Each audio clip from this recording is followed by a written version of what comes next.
Hey everybody, it's Neon. Check out what I have here. I have this Topec, and it is a tap socket set extraction tool with adjustable jaws, suitable for taps, reamers, screw extractors. You can use it for pretty much whatever. And I'll show you guys what it is here, so that I already have one hooked up on here, but you get the idea. It comes with this huge bit here, and then these here can go into your impact drills or whatever like that, and then gives you either, you know, like the 1/2 inch all the way down to the small ones.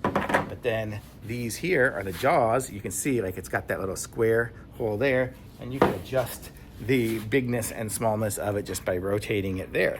So, and I have a screw here that I don't have a socket for, but I'm going to show you guys how to just pull this thing out of here using this. So let's see if we can just tighten it up there. So I basically, oh, that's way too small.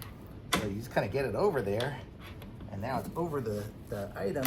Oh, and tighten it up. And it pulls that sucker out. Oh, that's hot. Let me finish it up here. Oh, I'm going the wrong way. Am I? Sorry. I made the whole bit not too big. There we go. And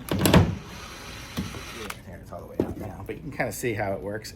Oh, it's just too hot. I can't take the screw out, but it's too hot. But you get the idea. It pulls it out, so you can just basically extract anything with this thing, and especially with a huge hammer drill like this. But super cool. Thumbs up.